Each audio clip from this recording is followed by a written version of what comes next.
People didn't believe her. How could they? A pregnancy that lasted 700 days. That's almost 2 years. Everyone said it was impossible. Doctors laughed, friends disappeared, and strangers called her crazy. But what happened on the 701st day shocked the entire world. She gave birth not to just one baby, but to twins, born on different days. What happened during those 700 days? Why didn't the babies come out like normal? And how did they end up being born separately? This is not a story of ordinary motherhood. It's a story of mystery, fear, and an unexplainable miracle that will leave you questioning everything you know about life and birth. Her name was Anna. She was 29 years old, living a quiet life in a small town. She worked as a librarian, loved silence, and had no interest in drama. But everything changed one rainy evening when she felt dizzy and nauseous. She assumed it was food poisoning or maybe the flu, but a home pregnancy test told her otherwise. She was pregnant. Her joy was overwhelming. She had been trying for years with her husband, Mark. They had almost given up hope. Now, finally, they were going to be parents. They visited a doctor who confirmed the pregnancy. Everything seemed fine, normal. The baby's heartbeat was strong, and Anna was told. She was around 5 weeks along. Life felt perfect, until time-key weeks turned into months. Months into a full year. But there was no labor, no contractions, no sign of delivery. At first the doctors were confused, but hopeful. Some women carried their babies a little longer than usual, maybe a week or two past the due date. But Anna went 3 weeks past her due date. Then 4, then 5. She was now almost 11 months pregnant. People began to talk. Rumors spread. Whispers followed her wherever she went. Some claimed she was faking it. Others said she had lost the baby, but was too mentally broken to accept it. But Anna kept going back to the hospital. She kept getting scans, and each time, the baby was still there, still alive, still moving.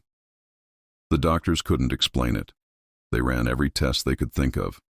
Ultrasounds showed the baby growing, but slowly, much slower than normal, as if time inside her womb was not the same as it was outside.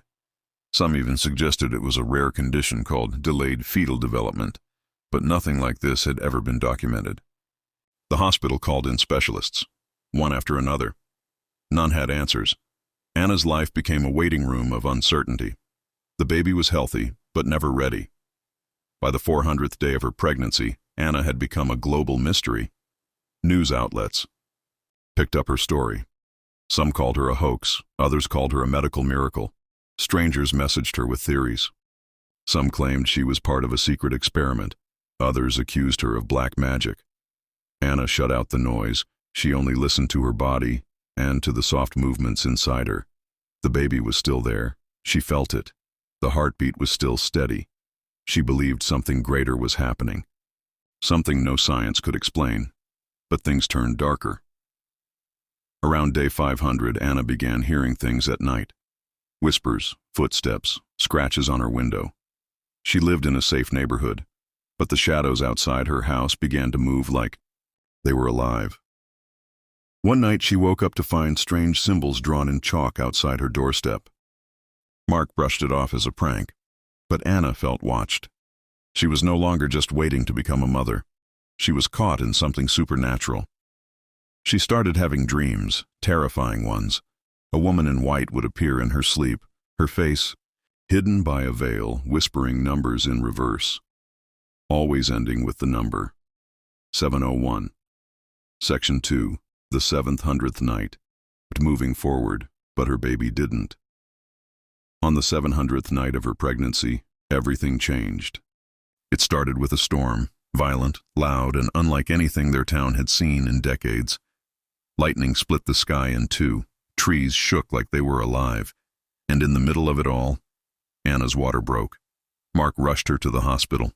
Nurses and doctors prepared for what they believed would finally be the end of a long, strange journey. But when they performed an ultrasound to check the baby's position, they were stunned.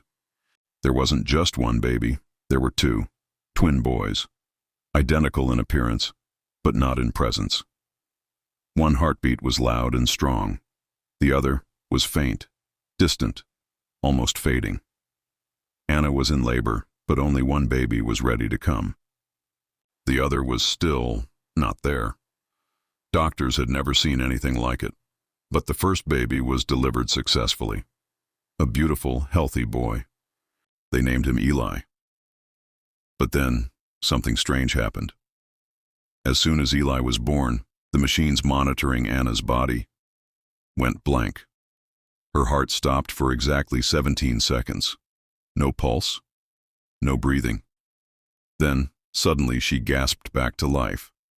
The doctors were shaken. Something unnatural was happening, and the second baby, gone, no longer visible on the scan. Vanished. Anna cried out in pain, not from labor but from fear. She screamed that the baby wasn't gone, that he was not here yet. The doctors didn't understand. They sedated her. She slept through the storm. But when she woke up the next morning, everything was calm, except for her womb. She was still pregnant. The second baby had not been born. Not yet. Another scan showed what no one could believe. The twin had returned. Still in the womb, still alive, but different now. His heartbeat didn't match any medical rhythm. It was slower, almost echoing like a distant drum. Anna was kept under observation. Some doctors wanted to force another delivery, but Anna refused. She insisted the baby would come when he was ready. Days passed, then a week, then 2. And on the 10th day after Eli's birth, the second baby finally decided to arrive. It was the middle of the night again, just like before. The town was quiet, no storms this time, but Anna woke up in terror. She wasn't in pain, she was freezing. The temperature in her room dropped suddenly. Her breath came out in fog, and then the whisper returned, the same voice from her dreams, the woman in white. Anna stood up, trembling, and walked to the mirror. Behind her reflection stood the veiled woman, silent, just pointing at her stomach. And just like that, the pain began. Not ordinary labor pain. It felt like her entire body was splitting apart. Mark rushed her to the hospital again. The doctors were confused. They thought her pregnancy had ended 10 days ago. But scans proved the truth. The second twin was there, and he was ready. This time the birth was different. The delivery room lights flickered. Machines short-circuited. Nurses said they heard a soft humming sound, like a lullaby, but no one knew where it came from. As the baby entered the world, the power in the entire hospital went out for exactly 1 minute. When the lights returned, Anna was holding her second son. They named him Elias. Unlike Eli, who was born with a bright cry and rosy cheeks, Elias was quiet, calm. His eyes opened immediately. He didn't cry. He just stared into Anna's eyes, into her soul. Doctors confirmed he was healthy, but they noticed something strange. Elias had a birthmark on his chest shaped exactly like the chalk symbol that had once been drawn outside Anna's home, a spiral inside a circle. Anna felt a strange peace after the birth, like a weight had lifted, but questions remained. How could one woman carry twins for over 700 days, only to give birth to them 10 days apart? Why did supernatural events follow her? What was the meaning behind the numbers, the symbols, the dreams? Some believe Anna's story is a miracle. Others believe it's a curse. Scientists are still trying to understand what happened. But Anna no longer seeks answers. She has her sons, 2 boys born from the same womb, but perhaps from different worlds. And when people ask her what she remembers most from those long days of waiting, she simply says, they were both worth the wait, even if one came from light and the other from shadow. Because sometimes the greatest stories begin where logic ends and mystery begins. At first they were soft, strange images, a forest, a river, a child laughing in the dark. Then they became more vivid. A woman in white, standing at the edge of Anna's bed, face hidden under a veil. She never spoke. She only held out her hand and whispered numbers backwards. 7, 0, 1. Anna woke up drenched in sweat, heart racing. She told Mark, but he thought it was just stress. Pregnancy could play tricks on the mind, but Anna felt the dreams weren't dreams. They were warnings. One morning, Anna opened her front door and froze.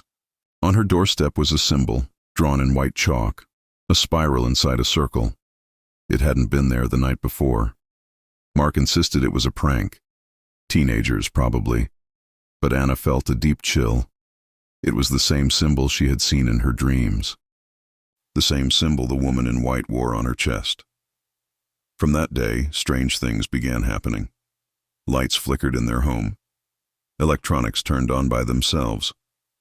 One night, Anna heard a baby crying in the hallway. But when she rushed to check, no one was there. She couldn't sleep. Her body ached.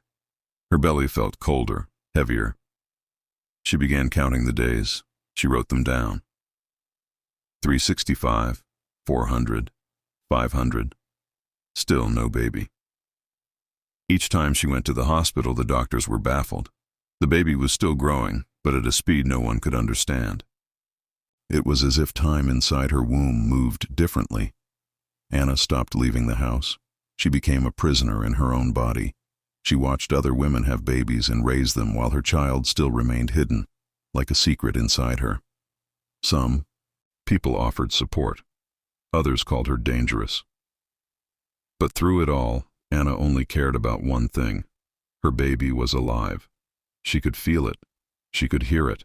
And she believed the baby was waiting for something.